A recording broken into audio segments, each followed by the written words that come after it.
Sometimes when solving graphically, you'll have to give approximate solutions.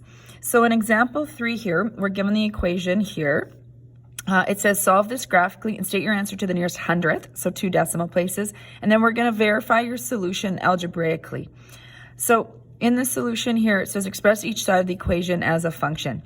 So if I was solving this graphically, and you'll see the graph has been done for us, what's happened is we would graph the left side,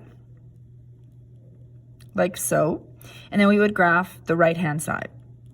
Now we're lucky this has been graphed for us using technology, or sometimes you'll be given a picture of a graph and you're solving it graphically, but that step's been done for you. If you take a look here, if you were to have done this one on your home by hand, you would have graphed the parabola 3x squared minus 5, so down 5, narrower, and then you would draw the graph, you'd square root all the y values, and you would get this funky looking shape here. We usually kind of just extended it to here and put arrowheads. Okay, and then of course y equals x plus 4 is linear. So you can see what's graphed here. They actually label the equation, this is y2 and this is y1, so they show the f of x1 and f of x2. So when you're solving this, remember the answer is the x value of the intersection points. So x would equal negative 1.81 and the x value here of 5.81. So if you're given the graph, you just need to look at the x values. Now let's look at the algebraic verification. So what this question is asking, rather than just verify by substituting, we just want to show that you could solve it algebraically. Typically on a question like this, unless I give you those points, I'd have you solve it algebraically. So we're going to just make sure we remember how to do that. So here's my equation. 3x squared minus 5 is equal to x plus 4. And to solve it algebraically, you're going to clear off the radical by squaring both sides.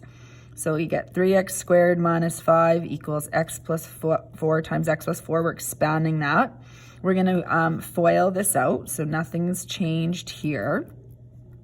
So when we're combining our terms at the same time, we're going to get that. Now I'd like to move everything to one side. Remember, you need to set it to 0. I like the x squared to be positive, so I'm going to move everything to the right-hand side. So that's going to give me 2x squared. I'm going to move the negative 8x over, it becomes negative minus 16, so I'm going to get minus 21 equals 0. Now we're so used to our questions factoring, this one will not factor, and there's a little bit of a clue in that. If you think about these values, those are irrational numbers, most likely. It's hard to tell for sure because they kind of terminate. So we're not 100% sure maybe, but that is a clue that perhaps you have to use the quadratic formula to get that decimal answer. So we're going to write out the quadratic formula here and solve that. Now would be a good time to pause the video so you can practice this. So pause the video, substituting in your A, B, C values and checking to see that you get the answer. Okay, once you've tried this on your own, watch the rest of the video.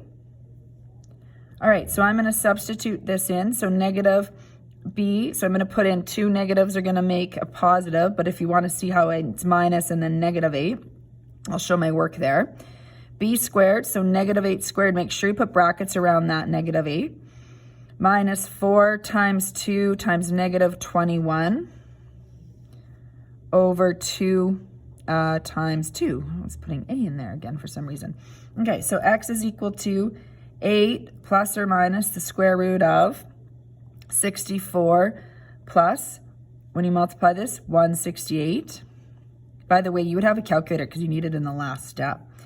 So x is equal to, let me move my camera down here a little bit, 8 plus or minus the square root of 232 over 4. Now I don't even need to see if that simplifies in terms of simplifying the radical itself, because you're going to plug into your calculator to find the 2x values. Okay, so when you put this into your calculator, 8 plus, excuse me, you're going to get this and this. Oops, negative 1.807. So that's what it would be without rounding. And of course, if you compare your answers here to 2 decimals, this would round to negative 1.81 and 5.81. So of course, you get the same answers if you solve it algebraically and graphically.